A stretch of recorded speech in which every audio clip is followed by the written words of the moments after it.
삼위일체에 대해서 이야기를 하겠습니다. 삼위일체라는 말을 우리 교회에서는 거의 이제 쓸 일도 없었고 또 안 들어본 사람도 많고 이제 남의 나라 이야기처럼 그렇게 이야기되고 어려운 얘기입니다. 근데 이 삼위일체라는 말 가지고 200년 넘게 기독교가 논쟁을 하고 싸움을 벌이고 이렇게 해서 탄생한 말이니까 이제 이 말을 왜 쓰는지 우리하고 무슨 관계가 있는지 적어도 이제 알아둘 필요가 있다고 생각을 합니다. 삼위일체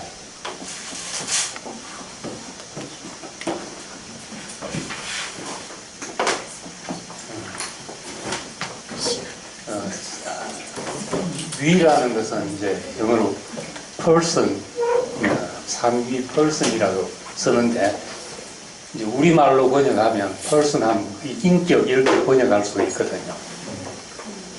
새 인격 이렇게 번역할 수 있는데 이제 인자가 사람 인자잖아요. 하나님에 대해서 인격이라고 이렇게 말하는 것이 맞냐 이렇게 해서 위격이라고 그렇게 말을 합니다. 이 person 하면 우리말로 그냥 아무 그거 없이 번역하면 이제 인격이랑 우리 말을 영어로 하면은 이제 person 이렇게 하는 우리 교회에서 쓰는 인격이란 용어도 이제 한 단어로 쓰면 personality, character 처음에 막 여러 가지 찾다가 제일 적합한 단어가 person이라고 그렇게 했는데 그 말만 가지고 이제 부족하니까 이제 설명이 필요한 person이라는 말이죠. 삼위도 이제 그 말을 씁니다. 하나님은 새 위격이시고 새 위격은 이제 일체시다 하는 말입니다. 근데 이제 왜 이래 복잡하고 어려운 말이 나왔는가? 왜 삼위일체라는 말이 나오게 됐는가? 지금까지 이제 모든 신들은 다 이름이 붙여져 있습니다. 이름이. 구약의 하나님은 여호와라는 이름이 붙여져 있죠. 또 경험할 때마다 엘로힘, 엘 샤다이, 엘엘 라헬로이 하면서 엘을 붙여서 그 경험에 따라서 다 이름이 붙여져 있고 이방 신들도 다 이름이 있죠. 근데 기독교 그리스도인들이 너희가 믿는 하나님의 이름이 뭐냐? 이제 여기에 대답을 해야 되는 거죠. 하나님의 이름.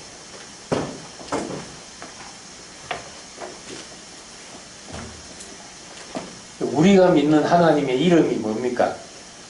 우리가 믿는 하나님의 이름. 이다. 야훼라는 여호와라고 표현하는데 야훼라는 이 말은 유대인들이 믿는 하나님이잖아요. 유대인들이 믿는 하나님. 그런데 이제 신약 성경에는 여호와라는 말이 나오질 않거든요. 신약 성경에는 이 말을 제자들은 안 썼던 거죠. 왜 안 썼냐 하면은 이제 유대인들이 가지고 있는 하나님 개념하고 또 다르기 때문에 이 말을 안 썼는데 그럼 이 말을 안 쓰고 여호와라는 말을 안 쓰고 엘로힘이라고도 쓸 수 없고 그냥 테오스라고 쓰기도 그렇고 그래서 신약에서 하나님의 이름은 제자들이 불렀던 그리고 바울이 불렀던 하나님의 이름은 뭡니까? 예수의 아버지 하나님입니다.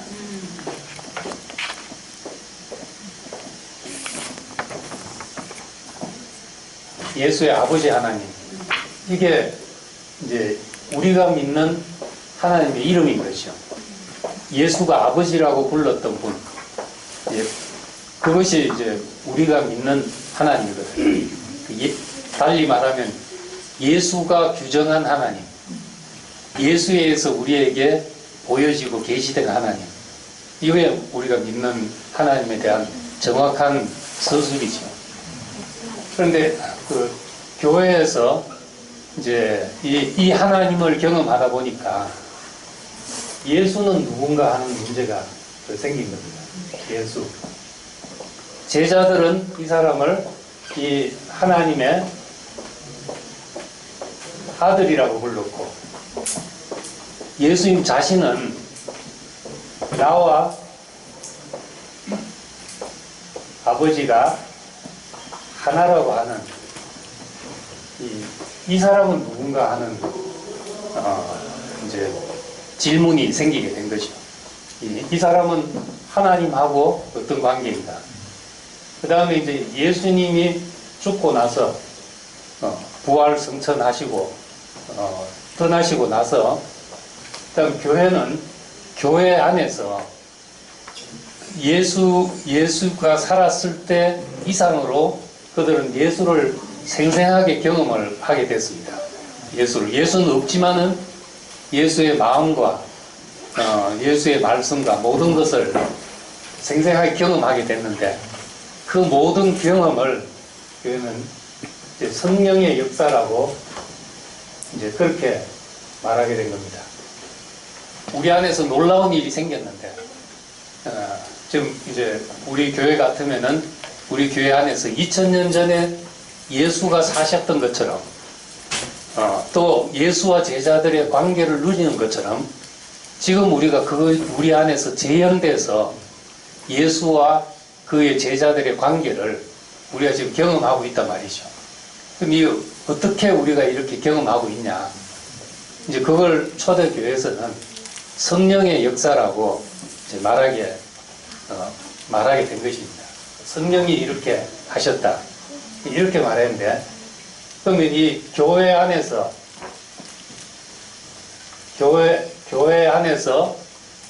우리가 한 몸을 이루게 하고, 또 예수를 점점 더 깊이 알아가고, 이런 일을 하게 하는 이 성령은 무엇인가?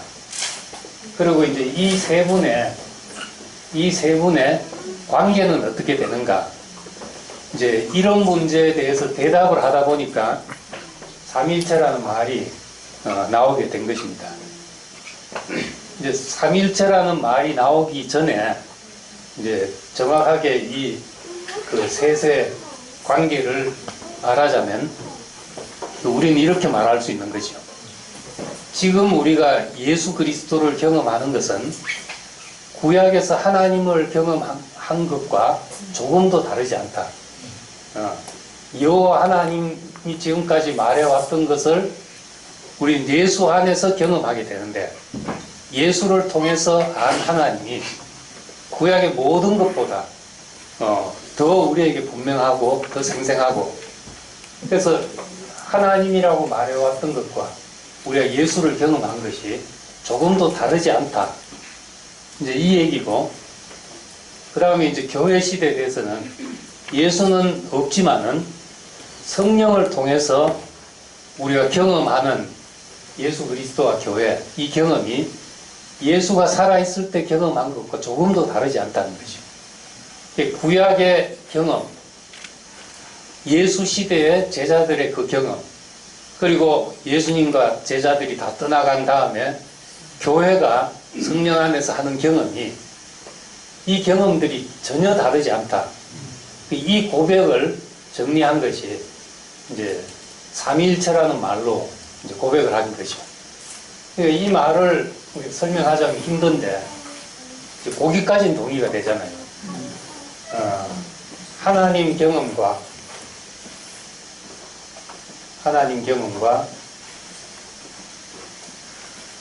예수를 경험한 것과 지금 교회 안에서 성령을 경험한 것이 다르지 않다.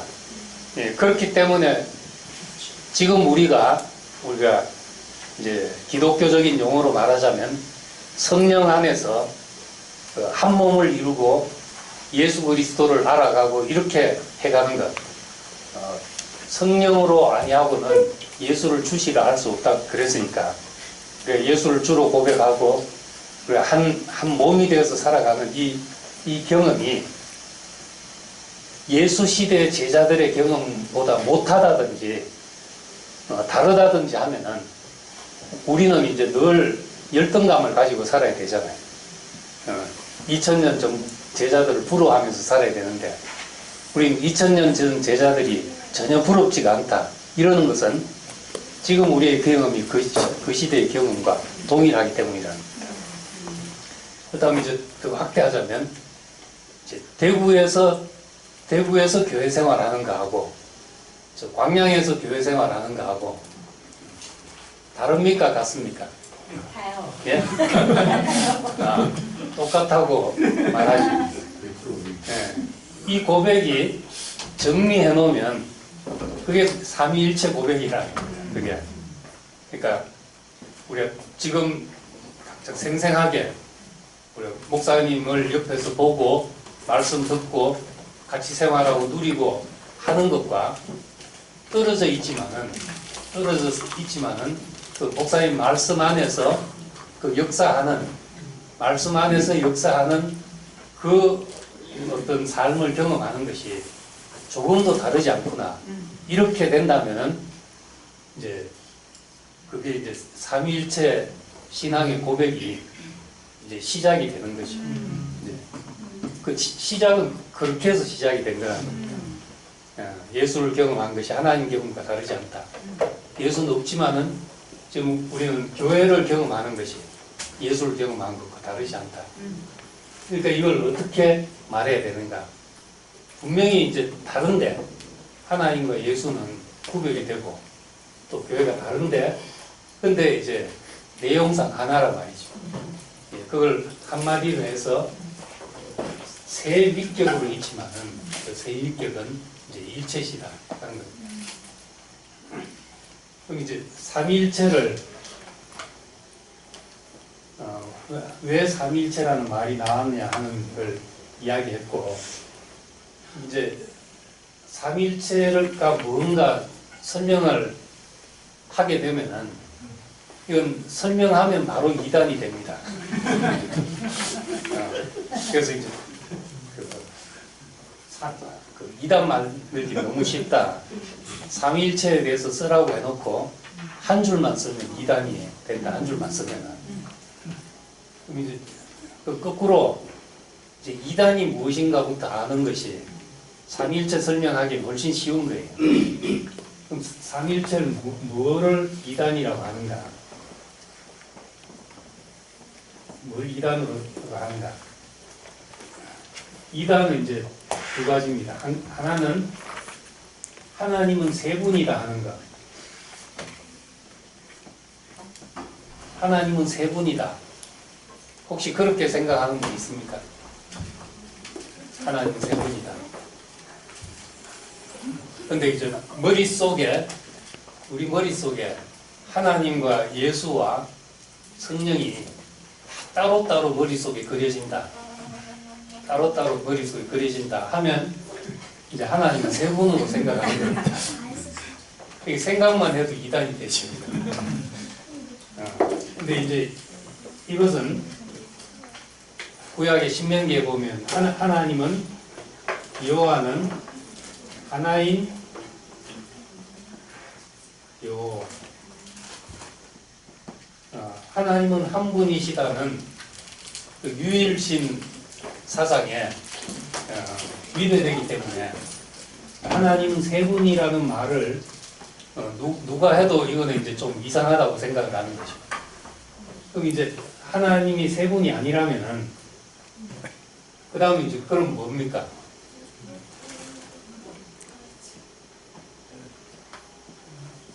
하나님은 한 분이다 이제 이렇게 돼야 되잖아요. 그럼 하나님은 한 분이다 해도 이단이 된다는 거예요. 이제 이 셋이 있는데 하나님, 예수, 성령이 있는데 이걸 이제 한 분이라고 생각한다면은 어떤 방법으로 말할 수 있겠습니까? 하나님이 한 분이라고 한다면, 예? 예, 방법이 이렇게 이제 역할이 다르다. 그런 걸 이제, 이런 거를 역할이 다르다 하는 게 있고, 그 등급이 다르다고 설명하는 방법이 있습니다. 그러니까 하나님이 제일 크시고, 예수님도 내 아버지는 나보다 크시다. 이렇게 말했으니까, 이제 하나님이 제일 높으시고, 그 다음 예수님이 2등 정도 되고, 뭐 성령은 3등 정도 되고, 이렇게 생각될 수 있지 않습니까? 이런 걸 이제 종속시키는 방법이죠. 이 세 분을 서열을 매기는 겁니다. 이렇게 생각하는 사람들이 이제 여호와 증인들이죠. 여호와 증인들은 이 말을 하나님을 머리 세 개 달린 괴물로 묘사했다고 하고 이 말을 매우 공격적으로 싫어하고 자기들은 여호와의 증인이다. 예수도 여호와의 증인이라는 거죠. 하나님을 증거하기 위해서 온 사람이다. 신이라고 한다면 이제 2등 신이다, 하위 신이다 이렇게 설명하는 겁니다. 또 한 방법은 이제 역할이 다르다 했는데 다른 말로 이제 그 모양만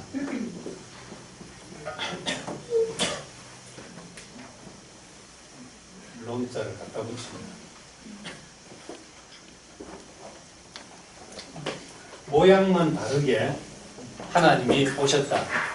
그런데 지금 기독교인들 이제 특히 교회 다니는 평신도들한테 하나님을 설명해보라, 한 삼위일체를 설명해보라 하면은 거의 90% 이상이 이 방법으로 이 방법으로밖에는 설명을 못합니다. 그 목사들한테도 설명을 하려면은 거의 이 방법이 되는 거죠.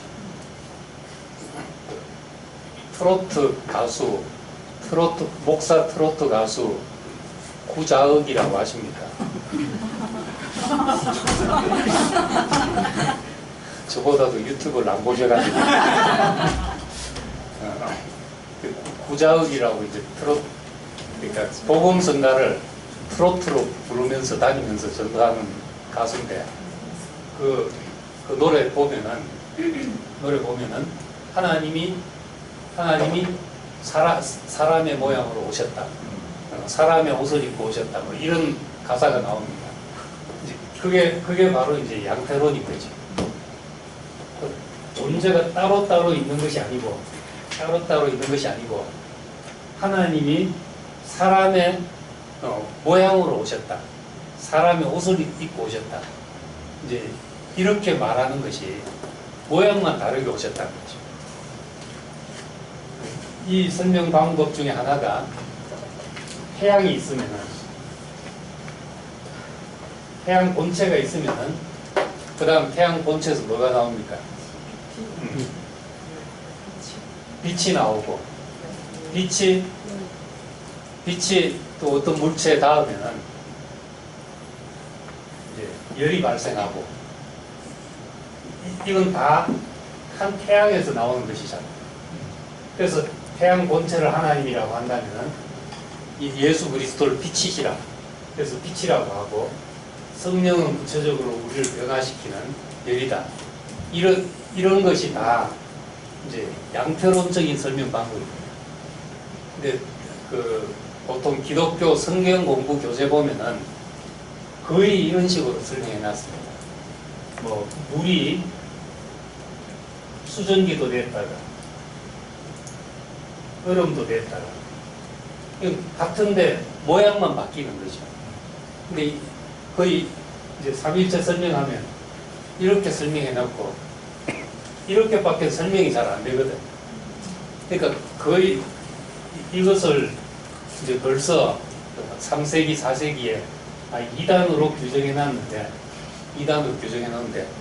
지금 기독교 신자들은 거의 대부분 이 이단에 속하는 사람들이죠. 크게는 캐톨릭, 그 서방교회는 거의 이제 이 한 분이라는 데 충실하다 보니까 이렇게밖에 설명이 안 되는 거예요. 근데 지난번 말한 대로 이제 조금 더 원래에 가까웠던 동방교회는 설명을 하면 이 셋을 따로따로 설명하는 경향이 있어가지고 서로 이걸 이제 삼신론이라고 그러고 세 분이 다 삼신론이 되고 이걸 설명하자면 이제 한 분이란 걸 설명하자면 양태론이 되어버린 거죠. 서방교회 전통의 신학자들은 대부분 이제 이 틀을 벗어나지 못하고 있다는 겁니다.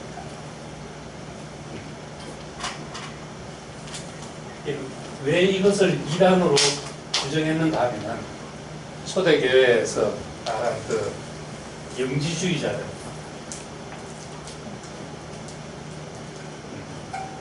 지난번도 말했지만 영지주의라는 것은 지금 편의상 이렇게 영지주의 부르지 사실은 그 딱 한마디로 규정할 수 없는 사람들이거든요. 워낙 다양하고 그래서 더 정확하게는 그 주관적으로 그리스도를 이해하는 모든 사람들을 영지주의로 매도해서 그 당시에 이제 박해를 하게 됐던 거죠. 그런데 이 영지주의의 주류에 있는 사람들, 이제 우리가 그것만을 놓고 보면은 우리가 왜 배격할 수밖에 없었는가? 이 사람들은 물질이나 육체를 악한 것으로 생각하기 때문에 우리가 그냥 상식적으로 생각해봐도 모든 인간의 문제가 어디서 나옵니까? 육체를 가졌기 때문에 우선 먹어야 되고 먹자니까 누구를 다른 짐승을 죽여야 되고 내가 살자니까 피해를 줘야 되고 이 전부 육신 때문에 생긴 거잖아요. 육체만 없다면 또 먹고 사는 문제만 없다면 인간의 삶이랑은 완전 달라질 수도 있는 거죠. 그러니까 이 물질과 육체를 저급한 것으로 생각하다 보니까 이것을 지은 구약의 창조주를 저급한 신으로 생각을 했던 거죠. 저급한 신. 그래서 구약과 신약을 완전히 다른 세계라고 생각을 하게 된 거고, 그렇다면 이제 예수라는 분이 정말 우리에게 비치고 우리의 길을 안내하는 스승이고 이렇게 생각하자니까 이분이 육체를 가졌다는 것이 설명이 안 되는 거죠. 그래서 예수님이 사람으로 계셨다는 것은 진짜 우리가 똑같은 육신을 가진 것이 아니고 그 육이라는 말도 나오지 않았다고 이제 그렇게 이야기를 합니다. 제일 중요한 것은 나와 아버지는 하나다 하는 이 말 때문에 나온 거죠. 나와 아버지는 하나다. 그럼 이 하나를 어떻게 설명할 것인가 하는 겁니다. 나와 아버지가 하나인 것이 왜 중요한가 하면 우리가 궁극적으로 예수 그리스도와 우리가 하나 되는 자리로 가야 되기 때문에 이게 중요한 말이죠. 근데 그럼 어떻게 하나가 되냐? 하나라는 말을 설명하자니까 이런 문제들이 생겨났습니다. 그러면 이제 우리가 나와 아버지는 하나라는 말을 우리가 어떻게 경험하고 보존할 것인가? 사실 이것이 우리 생명이에요. 하나다. 말씀과 육체가 다르지 않다. 말씀이 육신이 되었다. 이것이 이제 우리에게 경험되는 실제잖아요. 지난주에 말한 것처럼 우리 그 하나님의 말씀이 자기화될 때 그것이 이제 우리에게 실제고 생명이 되었다 그렇게 말합니다. 그게 빠져버리면 지식이 되어버리고 교리가 되어버리고 그렇게 되는 것이죠. 그러니까 우리는 이 삼위일체 속의 가장 중요한 정신은 아버지와 내가 하나라는 것인데 이 하나를 어디서 경험할 것인가 하는 것이죠. 첫째는 우리가 생명이란 개념 안에서 아버지와 아들이 하나다 이렇게 말할 수가 있습니다. 요한복음 17장 11절하고 21절에 보면은 아버지와 내가 하나인 것처럼 저희도 우리 안에 있어서 저희도 우리와 같이 하나 되게 하사 이렇게 큰 님을 찬양하고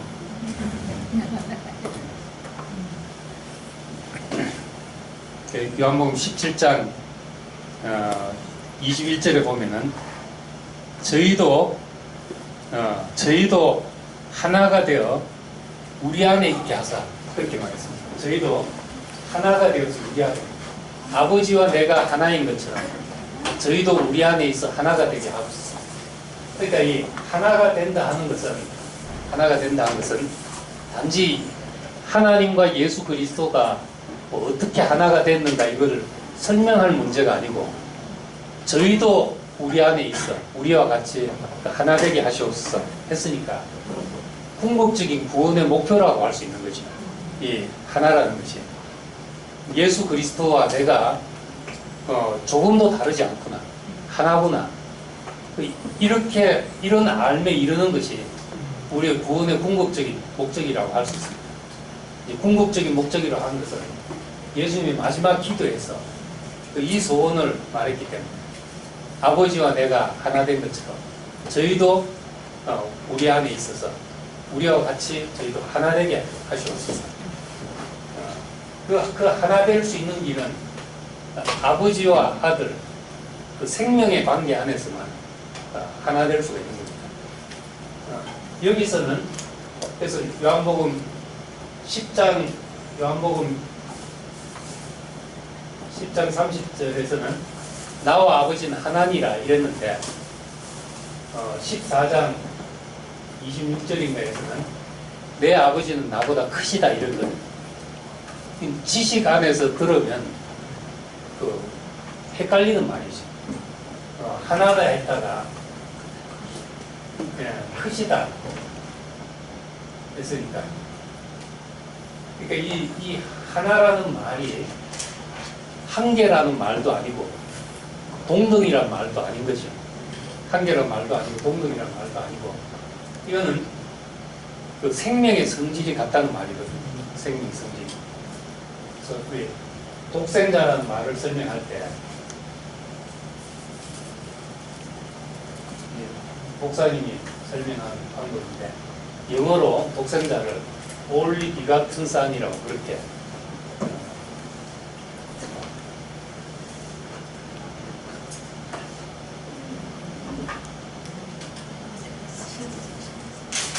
only begotten son 했는데 그 오직 거기서 난 아들 그러니까 하나님으로부터 나올 수 있는 성질이라면 이런 사람일 수밖에 없다. 하나님으로부터 온 것이라면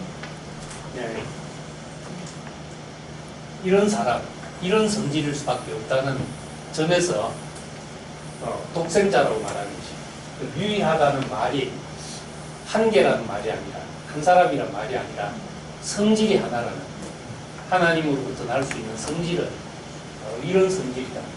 그런 점에서 우리 모두는 그 성질상 다시 말해서 생명에 있어서 하나다 이렇게 말할 수 있다.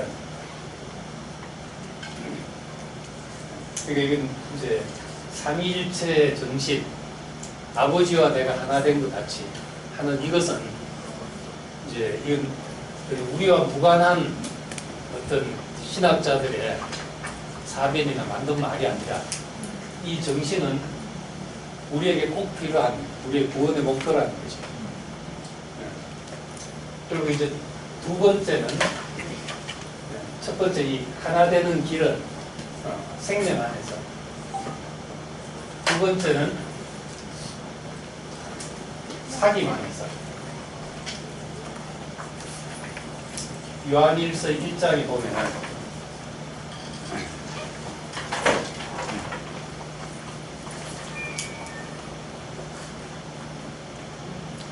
요한일서 1장 3절에 보면은 보고 들은 바, 우리의 보고 들은 바를 너희에게 전하면 너희로 우리와 사귐이 있게 하려 함이라.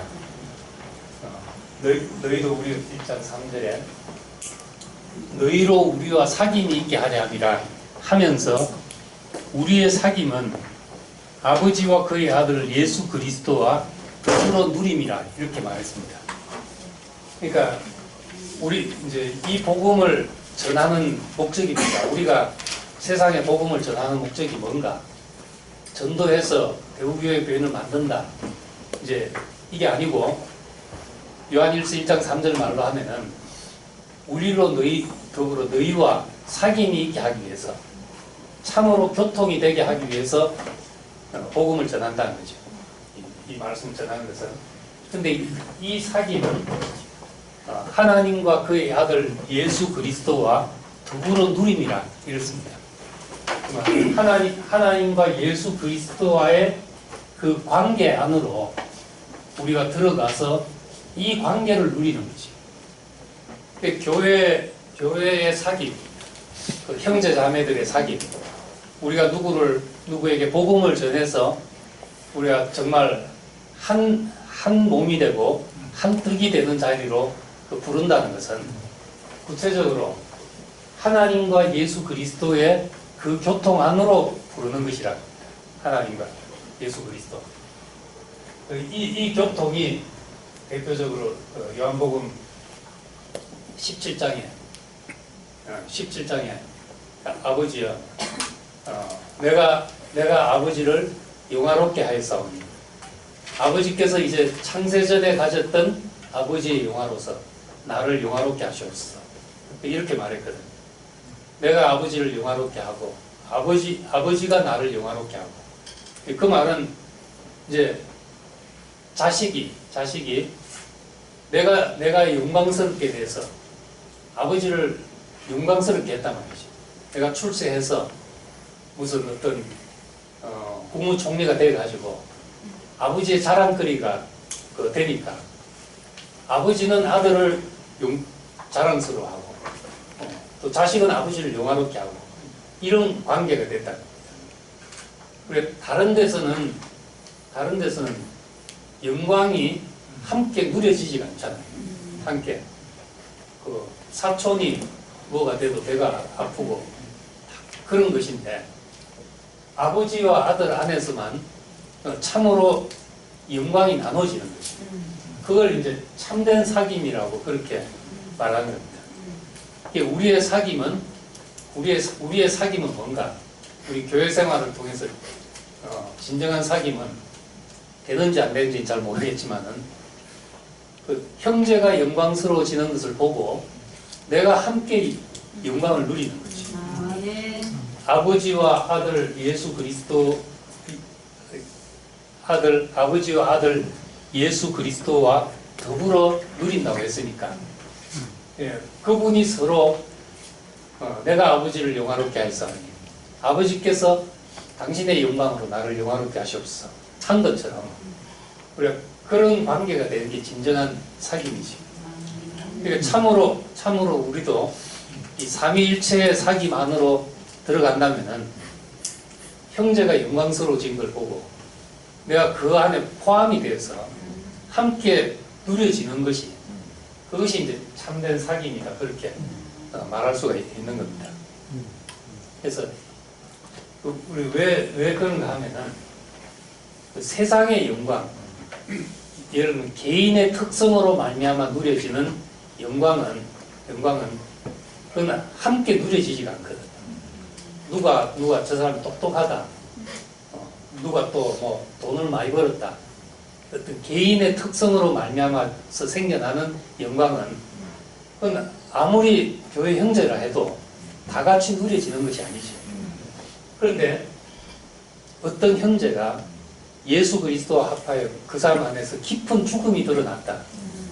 근데 그것은 모든 형제가 이상해. 그건 배 아파하는 것이 아니라 함께 누려지는 사귐이 된다는 거죠. 그래서 하나님과 예수가 어디서 참 이 하나 된 것을 우리가 보게 되는가? 그 십자가 안에서, 죽음 안에서 하나님과 예수 그리스도가 하나인 것을 우리 경험적으로도 이제 그렇게 말할 수밖에 없는 거죠. 딴 자리에서는 내가 예를 들어서 막 기적을 행해가지고 깜짝 놀라게 한다. 이런 데서는 내 영광에 동참이 안 되지, 다른 사람이. 뭐 잘났네. 이렇게밖에 안 되는데, 그 내 죽음 안에서 어떤 하나님의 영광이 나타났을 때, 모든 사람이 누려지는, 모든 사람이 누려진 영광이 되니까, 그때 이제 참 사귐이 있게 된다는 거예요. 우리의 사귐은 하나님과 그의 아들 예수 그리스도와 더불어 사귐이다. 그런 사귐이 누려지는 것입니다. 그리고 이제 세 번째로 어떻게 아버지와 아들이 하나가 되나. 다 같은 말일 수도 있고 다른 말일 수 있는데, 사랑 안에서. 이건 이제 칼 바르트라는 신학자가 그 헤겔의 그 사랑의 정의를 인용해가지고 설명하는 방식인데, 어떻게 이제 이 일체가 되냐, 어떻게 하나가 되냐, 이 하나를 세 분인데 하나라는 것을 어떻게 우리가 말할 수 있는가를 사랑 안에서 이렇게 말했습니다. 그 사랑이라는 것은 그 사랑의 그 헤겔의 정의가 타자 안에서 나를 발견하는 것이다. 이렇게 이제 정의를 내렸습니다. 다른 사람 안에서 나를 발견하는 것이 사랑이다. 예를 들면 자식이 아플 때 그 우리는 이제 보통은 누가 아프면은 이제 그 사람 아픔이잖아요. 육체가 다르기 때문에 다른 사람 아프면 마음 안 됐다 이렇게는 하지만은 그 사람만 똑같이 아파지지 않는 것이죠. 그런데 이제 사랑 안에서는 자식이 아프면 부모가 내가 아픈 것보다 더 아픈 경험을 하거든요. 자식이 어떻게 됐을 때 내 고통보다 더 고통스러울 수 있는 거지. 그러니까 자식 안에서 내가 발견이 되는 거죠. 그러니까 이 예수님과 하나님이 어떻게 하나인가, 어떤 관계를 누리길래 하나라고 말하는가, 이걸 이제 이걸 존재적으로 설명할 수 없는데 경험적으로 설명하자면 이렇게 설명할 수 있다는 겁니다. 그래서 우리의 궁극적인 구원의 목표는 죄 사함도 아니고 믿어서 죄 사함 받고 천국 가는 것이 아니라 그리스도와의 연합이 우리의 구원의 목표죠. 함께 죽고 함께 다시 살아서 함께 하나님 보좌 우편에 앉는 것이 구원의 목표라고 할 수 있습니다. 그러면 그와 하나 되는 자리가 되어야 되는데, 그와 하나 되는 것은 이 하나님과 예수 그리스도가 하나인 것처럼,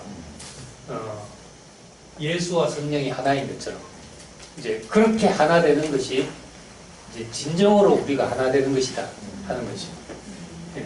그거는 달리 우리가 다 형제라고 부르자 이런다고 해서 하나가 되는 게 아니라 진짜 한 생명이면 하나인 것이죠. 또 우리 안에 그런 사귐이 있으면 하나님과 예수 그리스도의 사귐, 죽음을 통해서 아버지를 영화롭게 하는 거기서 내가 아버지를 영화롭게 하였고 아버지는 나를 영화롭게 하셨어. 이런 이런 사귐이 되고 또 사랑 안에서 이것이 모든 율법의 완성이라고 했는데 이 관계가 되면은 이 둘을 이제 이 삼위일체 용어로 하자면은 구분할 수는 있지만은 이제 분리할 수 없는 그런 관계다 이렇게 말할 수 있죠. 우리 나와 뭐 우리 이 사람 저 사람 이렇게 우리 구분할 수 있잖아요. 근데 생명 안에서 보면 우리가 분리할 수 없다. 이런 내용이 사실 그 기독교의 생명이라고도 할 수 있고, 우리가 교회로 살아가는 예수 그리스도의 정신, 그분이 우리에게 준 구원을 누리는 이 진수라고 할 수 있죠. 한 생명 안에서 참된 사귐이 있고, 사랑을 통해서 모든 율법을 온전히 이루는 이제 그런 일인데, 이 내용을 아주 딱딱하게 설명해 놓으면 이제 그게 이제 삼위일체라는 말이 되는 겁니다. 그러니까 우리 이제 이 말을 버릴 필요는 없는 거죠. 그냥 두고 우리는 이제 이 정신을 살려서 대부분 다시 잡곡으로 나가면 삼위일체를 이렇게까지 설명한 데는 그런 책이 없는 걸로 알고 있습니다. 대부분 다 여기서 설명이 거칩니다. 이 삼위일체가 우리와 무슨 관계가 있는가? 이 설명은 아직 들어본 적이 없는데, 왜냐하면 이 설명이 하나라는 것을 말하려고 하다가 이런 설명이 다 나왔거든요. 근데 우리는 이 하나라는 것을 이런 방식으로 경험해 온 거죠. 이런 방식으로. 그러니까 우리는 이제 이 삼위일체라는 하나님과 예수 그리스도 그 성령의 교통 안에, 세 분의 교통 안에 우리가 함께 포함돼서 함께 하나됨을 경험하는 거예요. 이게 이제 우리의 구원의 경험이잖아요. 구원의 경험. 그러니까 이걸 경험하고 나면 삼위일체라는 걸 내가 말로 설명하지 않더라도 당연하지 이렇게 된다. 당연하지. 이제 목사님은 요한복음 6장에 요한복음 10장에 나오는 요한복음 6장에 내 아버지가 일하시니 나도 일한다. 이 말을 가지고 유대인들은 예수를 지가 하나님을 친아버지라고 해서 하나님과 자신을 동등되이 여긴다. 그러면서 이제 돌로 쳐 죽이려 했다. 이제 그 말에서 이 하나라는 말을 동등이라는 말로 오해했다는 동등이라는 말로 오해를 했는데, 왜냐하면 이 하나는 생명 안에 있는 개념이기 때문에 개념이고, 동등은 이제 경험이 없을 때 우리가 지적으로 이해하자면 그 말이 동등으로밖에 이해가 안 되는 거죠. 내 아버지가 일하니 나도 일한다. 동등으로밖에는 이해가 안 되니까 이 설명으로 얻을 수밖에 없다는 거예요. 그런데 이제 하나는 우리 생명 안에서 하나됨을 경험하고 나면 그 형제들 사이에 정말 너와 나가 다르지 않구나. 조금도 다르지 않구나. 우리가 하나구나. 이 경험을 하고 나면 우리는 이제 예수 안에서, 더 근본적으로 예수 안에서 내가 발견이 돼서 한 운명으로 보이고, 이제 그렇게 되면 우리 그 안에서 다른 형제들을 봐도 그래 조금도 다르지 않구나. 요즘 말로 십자가에서 뛰어내릴 수 없는 그 운명, 거기서 보면은 우리가 조금도 다르지 않다. 그래서 이제 우리가 하나이구나 이렇게 하고 나면은 하나님과 예수 그리스도가 하나라는 말이 우리가 당연하게 되고, 이 하나인 세계, 이것이 우리가 궁극적인 완성으로 가는 그런 길이다 하는 걸 알 수가 있습니다. 네. 이걸 우리 설명하려다가 이렇게 됐지만 우리 경험 안에서 이 사실을 증명할 수 있게 된 것이죠. 여기까지.